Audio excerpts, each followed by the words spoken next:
नमस्कार मंडळी, तुहेरी माझा मित्वाचा आजचा म्हणजेच 8 फेब्रुवारीचा फ्रेश असा रिव्ह्यू तुम्ही ऐकत आहात. सुरुवातीला आपण पाहतोय की ही वल्लरी आहे तर ती आजींच्या रूममध्ये जाते आणि म्हणते, आई तुम्ही मला बोलवलं होतं. आजी म्हणतात, हो अगं काय ना की मी उद्याच्याला ना नम्रताच्या आईला बोलवलेलं आहे लग्नाची बोलणी करण्यासाठी. तर लगे वल्लरी ओरडते ना जोरात, काय म्हणून. आता आजी म्हणतात, हो मग वेळ कशाला वाया घालवायचा उगीच. वल्लरी म्हणते, अहो आई पण.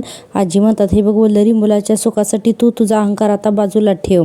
येत्या उद्या येणार आहेत, त्यामुळे मी तर म्हणते की उद्या सुपारी फोडण्याचा कार्यक्रम करून लग्नाची तारीखच पक्की करून टाकूया. आता वल्लरी म्हणते, हे बघ आई, मला हे लग्न अजिबात मान्य नाही आणि तुम्ही. आजी म्हणतात, वल्लरी सगळं ठरलंय, जा तयारीला लाग. असं म्हणल्यानंतर वल्लरीचं काहीच चालत नाही. वल्लरी रागारागात पाय आपटत तिथून निघून जाते आणि आपण पाहतोय की बाहेर गेल्यानंतर म्हणते की डोकं फिरलंय. पुढे बोलणार इतक्यातच अर्णव त्याला अडवतो आणि म्हणतो, या honest lawyer, social worker. Rajesh लगेच म्हणतो, अरे हो हो बस बस. आता लगेच अर्णव म्हणतो, काय सायकोलॉजी असते हो गुन्हेगारांची. आता मामा बघत राहतात. मामांना बरोबर कळते की अर्णव काय बोलतोय ते. अर्णव म्हणतो की नाही म्हणजे गुन्हा करताना तरीसुद्धा ते गुन्हा करतात, भीती नाही का वाटत, असं अर्णव मुद्दाम राकेशकडे बघून बोलतो. आता अंजली तिथेच बसलेली आहे. राजेशच्या लक्षात येतं. राजेश लगेचच म्हणतो की वाटते ना, भीती वाटत असते ना त्यांना, खूप भीती वाटते अर्णव क्रिमिनल्सना. पण एक वकील म्हणून मी तुला सांगतोय ना की भीतीपेक्षाही जास्त त्या गुन्हेगारांना त्यांचा स्वार्थ आणि त्यांना जे काही हवंय ना, तो गुन्हा करताना येणारी मौज, ह्या सगळ्या गोष्टी जास्त महत्त्वाच्या असतात. त्यामुळे ते असे गुन्हे करतात. त्यामुळे इतर कसलीही भीती न बाळगता गुन्हे करत राहतात ते, असं राजेश सांगतो. आता सगळेजण हॉलमध्ये बसलेत. राजेश म्हणतो, आणि सगळ्यात महत्त्वाचं म्हणजे जसे हुशार वकील असतात ना, त्याहूनही जास्त हुशार गुन्हेगार असतात. अरे त्यामुळे काही ना काही मार्ग काढून पळ काढतातच ते आणि करत राहतात गुन्हे, असं राजेश म्हणतो. आता अर्णव ऐकत असतो ना, त्यात राजेश म्हणतो की मी ओळखतो ना त्यातल्या एकाच अशा गुन्हेगाराला म्हणून. आता असं म्हणल्यानंतर अंजलीसुद्धा बघत असते त्याच्याकडे. त्याच्याकडे इतक्यात मामा म्हणतात, घ्या अजून एक खून. आई हे बघ काय लिहिलंय ह्याच्यामध्ये, दहिसर हायवेला आज जंगल परिसरामध्ये एक बॅग सापडली आहे आणि बॅगेमध्ये एक सापळा होता, असं मामा बातमी पेपरमधली वाचून दाखवत आहेत. राजेश ऐकल्यावर घाबरतोच ना डायरेक्ट. आणि मामा म्हणतात की पुढे असंही लिहिलंय की 30 वर्षांची बेवारस महिला आहे आणि पोलीस कसून तपास घेत आहेत म्हणून. राजेश इतका घाबरतो ही बातमी ऐकल्यानंतर, कारण तुम्हाला माहिती का सगळ्यात महत्त्वाची गोष्ट ही आहे की या राजेचं अगोदरही एक लग्न झालेलं असतं आणि त्याचीच बायको असते शालिनी नावाची, जिचा खून राजेशने केलेला असतो. आणि हे सत्य लवकरच तुम्हाला तुहेरी माझा मित्रामध्ये पाहायला मिळणार आहे. प्रेक्षकांनो, या सीनसाठी प्लीज एक सबस्क्राईब करा आणि हो व्हिडिओला लाईक नक्की करा हो, कारण चॅनल मॉनिटाईज होण्यासाठी तुमच्या सपोर्टची खूप गरज आहे. आता ही बातमी ऐकल्यानंतर अंजली म्हणते की आई गं, कोणी मारला असेल ना, इतका म्हणजे कृतज्ञ माणूस कोण असेल की राजेशला लगेच ठसका लागतो. आणि आजी म्हणतात की काय हो जावई बापू, काय झालंय तुम्हाला. तर राजेश म्हणतो, काही नाही ठसका लागला मला. अर्णव म्हणतो की पोलीस म्हणाले तीच बॉडी तर नसेल ही. तर लगेच आजी म्हणतात, नको रे असल्या बातम्या वाचत जो रात्रीचं असं. लगेच अंजली म्हणते, हो ना, मला तर ना इतका राग येतो ना की अशा क्रिमिनल्सला भर चौकात येऊन फाशीवर लटकायला हवंय. आजी म्हणतात, नाही तर काय.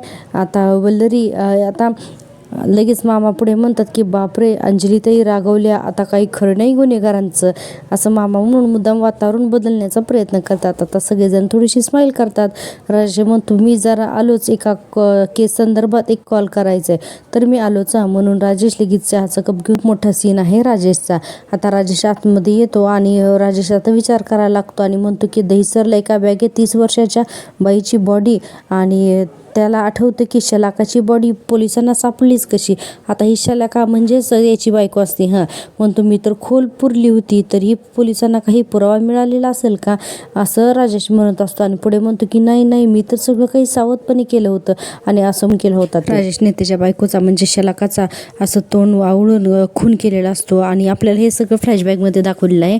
त्याला हे सगळे सीन आठवत असतात. म्हणजे जिथे ईश्वरी राहत असते ना, त्याच्या शेजारीचा हा राजेश जो आहे ना, तर तो एक रूम करून राहिलेला झालेला असतो त्यावेळेस त्याने त्याच्या बायकोला खून केलेला असतो.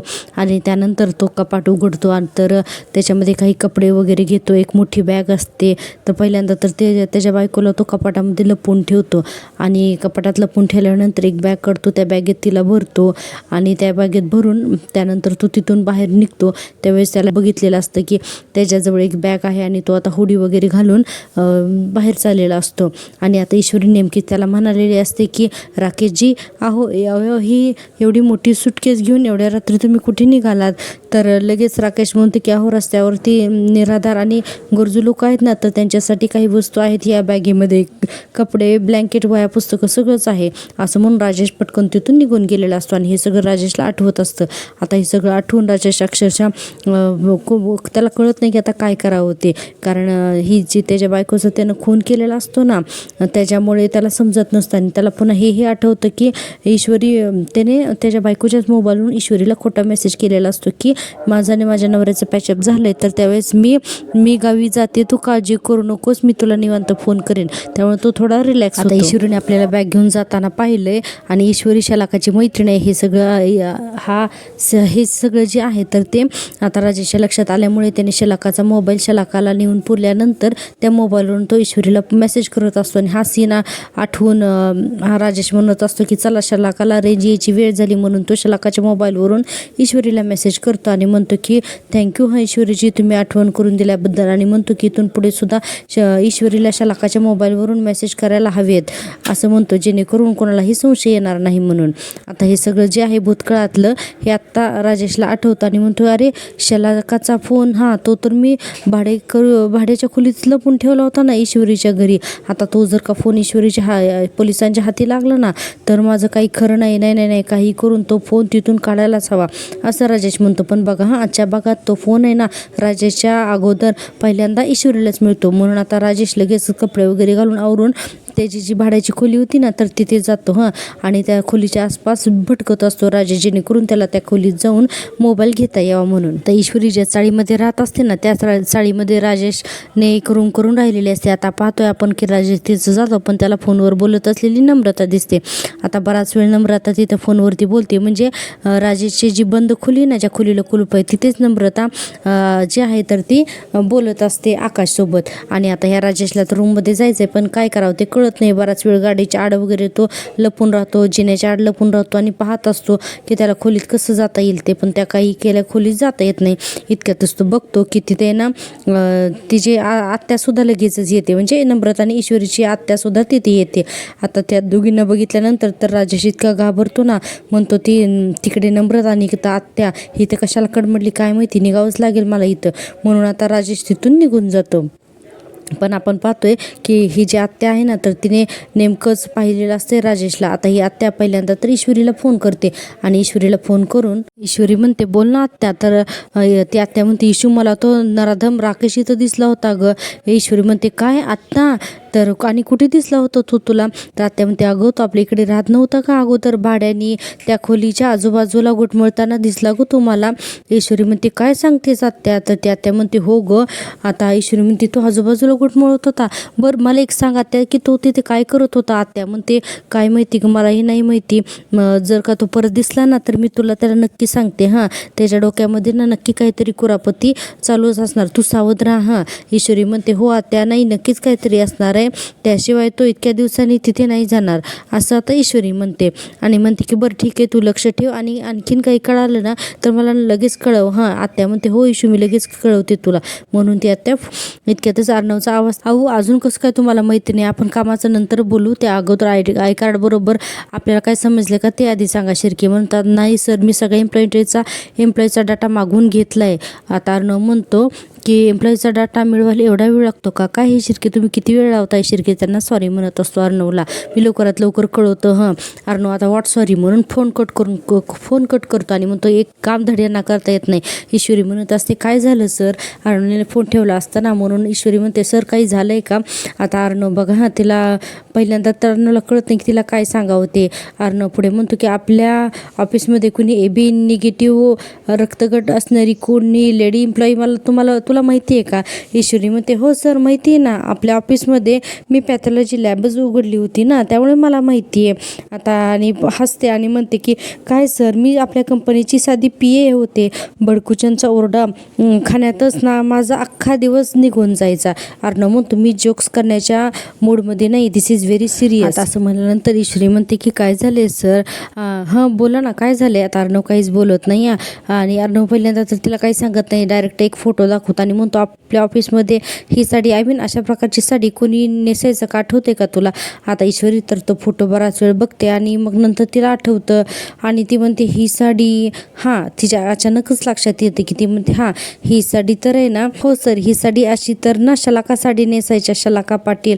आता अर्णव डायरेक्ट उठून उभा राहतो ना, तो म्हणतो व्हॉट?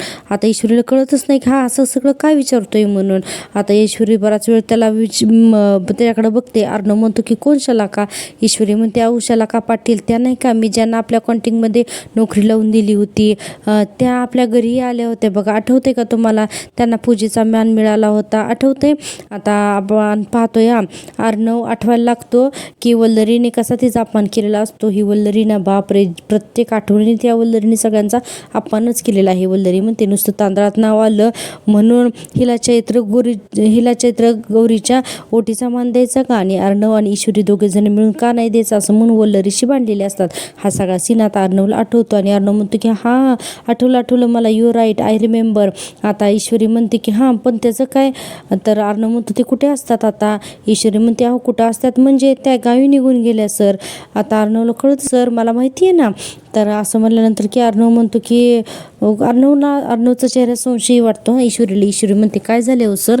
तर अर्णव म्हणतो की नाही काही नाही झालं. म्हणून अर्णव पुन्हा खाली बसतो आणि म्हणतो की नाही मला नाही वाटत की त्या पुन्हा गावाला निघून गेल्या असतील. ईश्वरी म्हणते अहो मला नाही वाटत नाही म्हणजे काय झालं तुम्हाला एवढं डिटेल तिला कसं सांगावं? इतक्यातच अर्णव काही सांगायचा प्रयत्न करतो पण त्याला एक फोन येतो. आता येस मिस्टर मेहता म्हणून अर्णव फोनवर बोलायला लागतो. इतक्यातच शिर्केंचा फोन ईश्वरीला येतो. आता फोन उचलते आणि म्हणते बोला ना शिर्के. शिर्के म्हणतो सरांचा कॉल थोडासा बिझी लागतोय म्हणून तुम्हाला फोन केला, सरांना एक अर्जंट माहिती द्यायची आहे. ईश्वरी म्हणते हां. तर शिर्के म्हणतात AB निगेटिव्ह ब्लड ग्रुप असणाऱ्या आपल्या एम्प्लॉईचं नाव शलाका पाटील असं आहे म्हणून. ईश्वरी म्हणते AB निगेटिव्ह ये शलाका ताई, बरोबर मी सांगते सरांना असं म्हणून ईश्वरी फोन ठेवते. आता अर्णवचा सुद्धा इकडे फोन संपतो. लगेच ईश्वरी अर्णवला सांगते की शिर्केंचा फोन आता मला आला होता, तुमचा फोन बिझी होता ना म्हणून. आणि आता हे सांगितल्यानंतर आता ईश्वरी सांगते की शिर्के म्हणाले की AB निगेटिव्ह ब्लड ग्रुप असलेल्या एम्प्लॉईचं नाव शलाका पाटील हे आहे म्हणून. अर्णव जोरात ओरडतो ना वॉट म्हणून. ईश्वरीला कळतच नाही. ईश्वरी म्हणते काय झालंय सर प्लीज सांगा ना, तुम्हाला शलाकाताईंचे इतके डिटेल्स का हवेत म्हणून, आणि सांगा ना सर म्हणते. अर्णव म्हणतो ओके मी सांगतो. अर्णव म्हणतो काल रात्री दहिसर हायवेला पोलिसांना एक डेड बॉडी सापडली होती का बॅगमध्ये. आय थिंक मामा रात्री जी न्यूज सांगत होता ना तीच ही सेम न्यूज आहे म्हणून. आणि अर्णव पुढे म्हणतो की त्या डेड बॉडीजवळ सात्विक फॅशनचं आय कार्ड होतं आणि जसं तू म्हणालीस ना की ही साडी शलाकाताई पाटील नेसायच्या, आणि आता शिर्केने सुद्धा कन्फर्म केले की AB निगेटिव्ह ब्लड ग्रुप त्यांचाच आहे म्हणून. तर मला वाटतं की हा दॅट मीन्स शलाका पाटीलचाच त्यांचा कोणतरी खून केला आहे. आता असं ऐकल्यानंतर ईश्वरी तर रडायलाच लागते, काय खून म्हणून. आणि ईश्वरी इतकी पॅनिक होते, रडायला लागते. बापरे खून कुणी केला असेल त्यांचा, आणि शलाकाताईचा खून म्हणून तितकी जोरजोरात रडायला लागते की अर्णव म्हणतो अगं हा म्हणजे असं सगळं तरी दिसतंय. ईश्वरी म्हणत असते की नाही म्हणजे हे सगळं कसं होईल म्हणून ईश्वरी रडायला लागते. अर्णव तिला म्हणतो की हे बघ तू इथं बस, शांत हो, अगोदर पॅनिक होऊ नकोस प्लीज, शांत हो. आणि ईश्वरी म्हणत असते की अहो शलाकाताईंचा खून कसं काय? आता अर्णव म्हणत असते ओके शांत हो, तू काम डाऊन प्लीज शांत हो गो ईश्वरी म्हणून. आता पळत जाऊन अर्णव तिच्यासाठी पाणी आणून देतो आणि ईश्वरी म्हणत असते की नाही सर हे असं शक्य नाही आहे म्हणून. आता अर्णवने लगेच तिच्यासाठी पाणी आणून दिलेलं असतं तरी ईश्वरी रडतच असते आणि ईश्वरी म्हणते की सर नाही असं नाही होऊ शकत म्हणून. आणि अर्णव तिला आता पाणी पाजतो स्वतःच्या हाताने कारण ईश्वरी खूपच रडत असते. आता ईश्वरी अर्णवला सांगते की सर मला शलाकाताई म्हणाले होते की मला माझ्या नवऱ्यासोबत पॅचअप झाले आणि आता आम्ही दोघेही कायमचं गावाला मोबाईलच राहणार आहे म्हणून. मला वाटायचं की शलाकाताई मला नेहमी मेसेजेस का करतात, मेसेजवरच का बोलतात, फोनवर का बोलत नाहीत, मला अशी सतत शंका असायची हो सर. पण हे बघा सर, माझ्याकडे ना त्यांचे सगळे मेसेजेससुद्धा आहेत. मी दाखवते हा तुम्हाला. अर्णवला तर काहीच कळत नाही. जी व्यक्ती जिवंत नाही ती हिला मेसेज कशी काय करते. ईश्वरी म्हणते हे बघा हे सगळे मेसेज आहेत. सगळं अर्णवला दाखवते आणि ईश्वरी आता खूपच रडायला लागते. अर्णव म्हणत असतो प्लीज शांत हो. अर्णवला चिटकून त्याच्या गळ्यात पडूनच रडायला लागते जोरजोरात. अर्णवला काहीच कळत नाही. अर्णव पण तिला शांत हो असं म्हणत असतो आणि त्याच्या हातामध्ये ते सगळे मोबाईल असतो ज्याच्यावर शलाकाने तिला मृत्यूनंतर सुद्धा मेसेज पाठवलेत. आणि हे अर्णवला काही कळतच नाही की हे सगळं असं घडतंय कसं म्हणून. आता बराच वेळ रडल्यानंतर ईश्वरी शांत होते. आता अर्णव तिला म्हणतो की प्लीज रडू नकोस ग ईश्वरी, हे सगळं कुणी केले नाही, याच्या मागे कोण आहे ना हे आपण शोधूनच काढू, ओके काम डाऊन असं अर्णव म्हणत असतो. आणि म्हणतो की प्लीज हे जे काही घडले ना हे कोणाला सांगू नकोस आत्ताच प्लीज. आता ईश्वरी पण रडत रडत म्हणते की हो. आणि आता पुन्हा रडायला लागते सोप्यावरती बसून. आणि आता आपण पाहतोय की अर्णव तर विचारात पडलेला असतो की हे सगळं काय आणि कुणी घडले, आता हे तर शोधायलाच हवं म्हणून. आपण आता पाहतोय की पुढचा सीन. आता दुसऱ्या सीनमध्ये सकाळ झालेली असते आणि राजेश टेन्शनमध्ये असतो कारण काल शलाकाच्या डेड बॉडी प्रकरण हे सगळ्यांना समजलं असतं म्हणून. आता अंजली रूममध्ये येते आणि म्हणते अहो हे लोकरीचे ड्रेस बघा ना किती क्यूट आहे. ते मोबाईलमधले ड्रेस राजेशला दाखवत असते. राजेशचं काही लक्ष नसतं. अंजली म्हणत असते आपल्या बाळाला हे छान दिसतील ना. आणि राजेश फुल टेन्शनमध्ये असतो, विचार करत असतो ह्या खुनाचा तपास लागला आणि माझ्यापर्यंत पोलीस आले तर. अंजली म्हणते भाऊ बघा ना, सांगा ना कुठला घेऊ, तुमचं लक्ष कुठे. तर राजेश तिच्या अंगावर उरडतो घे ना कुठला तरी, माझं नको बरं डोकं खाऊ. आता त्याला कळतं की आपण अंजलीच्या अंगावर उरडलं म्हणून. कारण अंजली म्हणाली असते हो असं का करताय तुम्ही. तर राजेश म्हणतो का सारखं माझ्या मागं लागते, हे बघा म्हणून काहीतरी सुचू देतीस का होत होते म्हणून अंजली नाराज होते. आता राजेशच्या लक्षात आल्यावर तो म्हणतो की अंजली आय एम सॉरी ग. आणि म्हणतो की मी तुझ्या अंगावरती असं ओरडायला नको होतं ग अंजली, खरंच सॉरी. अंजली म्हणते काय झालंय, कसलं टेन्शन आहे का तुम्हाला. तर राजेश म्हणतो हो ग मला जरा टेन्शनच आहे ग एका गोष्टीचं. आता राजेश म्हणतो एक जुनी केस आहे ग अंजली आणि त्याचा निकाल माझ्या विरोधात जाईल असं मला वाटतंय ग. अंजली म्हणते अहो पण आतापर्यंत कितीतरी केसेस लढल्यात तुम्ही आणि जिंकलात सुद्धा, त्यात काय एवढं. राजेश म्हणतो बरोबर आहे तुझं अंजली, अगं पण ही केस आहे ना मला काही करून ना जिंकावीच लागेल. अंजली म्हणते जिंकणारच तुम्ही, मी प्रार्थना करेन तुमच्यासाठी. राजेश म्हणतो प्लीज ग मला गरज आहे त्याची असं म्हणतो की मी आलोच म्हणून राजेश आता तिथून निघून जातो. आणि अंजलीच्याही विचार करतच राहते आणि म्हणते की इतकं कसलं टेन्शन आलं असेल यांना. आणि आता आपण पाहतो की दुसरा सीन. आता दुसऱ्या सीनमध्ये सकाळीच पोलीस आणि सगळेजण आलेले असतात आणि आता तिथे अर्णव, ईश्वरी, मामा, एक पोलीस आणि 2 कॉन्स्टेबल हे सगळेजण आलेले असतात आणि ईश्वरीशी बोलत असतात आणि म्हणतात की सात्विक फॅशनमध्ये कामाला शलाका पाटीलला तुम्हीच लावलं होतं का. ईश्वरी म्हणत असते हो सर. सात्विक राजेश सगळं चोरून ऐकत असतो. ईश्वरी म्हणत असते त्यांना नोकरीची खूप जरूरत होती आणि त्यामुळे मी त्यांना नोकरी लावली. साताऱ्याहून त्या इथं त्यांच्या नवऱ्याला शोधायला आल्या होत्या. आता हे सगळं ईश्वरी सांगत असते तेव्हा अर्णव पण ऐकत आहे. जेव्हा मला पहिल्यांदा भेटलं ना तेव्हा त्या ऑफिसच्या बाहेर असलेल्या रस्त्यावर त्याच्या नवऱ्याला शोधत होते. त्या मला असा संशय आला आणि म्हणून मी त्यांना नोकरीसाठी विचारलं. आणि मग पोलीस म्हणतात 1 मिनिट, ते त्यांच्या नवऱ्याला शोधत आल्या होत्या म्हणजे. ईश्वरी म्हणते की म्हणजे अहो सर त्या त्यांच्या नवऱ्याला ना खरंच खूप घाबरायच्या. त्यांच्या नवऱ्याने त्यांना आतापर्यंत खूप फसवलं होतं त्यामुळे त्या त्यांच्या नवऱ्याला घाबरत होत्या. आणि ईश्वरी सांगते की त्यांचं सगळं दागदागिने, घरदार, पैसे सगळं काही विकून तो त्यांचा नवरा पळाला होता म्हणून त्याला शिक्षा व्हावी असंच शलाकाताई नलीस एक फोटो दाखवतात ईश्वरीला आणि म्हणतात की हा फोटो बघा बरं, या फोटोमध्ये जी साडी आहे तर ती त्यांचीच आहे का. आता ईश्वरी हा फोटो बघते आणि म्हणते की हो सर मला आठवतंय की ही शलाकाताईंची साडी आहे म्हणून. पोलीस म्हणतात अच्छा असं आहे का. आता पोलिसांना तर पुढचा तपास करायचा असतो ना आणि राजेश हे सगळं ऐकत असतो. आता पोलीस म्हणतात की तुमच्या म्हणण्याप्रमाणे त्यांच्या नवऱ्यांचे संबंध चांगले नव्हते का. ईश्वरी म्हणते नाही, तो त्यांचा नवरा खूप वाईट माणूस होता. पण शलाकाताई परत जेव्हा गावी गेल्या तेव्हा त्यांनी मला परत मेसेज करून सांगितलं होतं की त्यांचा नवरा आता सुधारलाय आणि ते दोघे राजेश आता कान देऊन सगळं ऐकत असतो. ईश्वरी म्हणते तेव्हाही मला असं वाटलं होतं की हे सगळं शलाकाताई मला फोन करून सुद्धा सांगू शकल्या असत्या, पण त्यांनी मला फक्त मेसेजच केला. पोलीस म्हणतात मेसेज, तर ईश्वरी म्हणते हो. पोलीस म्हणतात ते मेसेज आहेत का तुमच्याकडे, असतील तर द्या ना मला, दाखवा. ईश्वरी ते मेसेज सगळे दाखवते. आता पोलीस सुद्धा ते सगळे मेसेज बघायला लागतात असतो. आणि तू हिरे माझा मित्राचा आजचा हा भाग इथे संपतोय. प्रेक्षकांनो, तुम्हाला जर का मी दिलेला रिव्ह्यू आवडत असेल ना, तर प्लीज चॅनलला सबस्क्राईब करा. आता उद्याच्या भागामध्ये आपण पाहतोय की ईश्वरी तिची भाड्याची रूम असते ना, त्या भाड्याच्या रूमचं कुलूप उघडून आतमध्ये जाते आणि ती शोधत असते की तिथे काही पुरावा मिळतोय का. तिथेच ईश्वरीला कपाटाच्या वरती एक कॅरी बॅग, एक पिशवी मिळते आणि त्या पिशवीमध्ये एक फाईल असते आणि शलाकाताईंचा मोबाईल सुद्धा असतो, ज्या मोबाईलवरून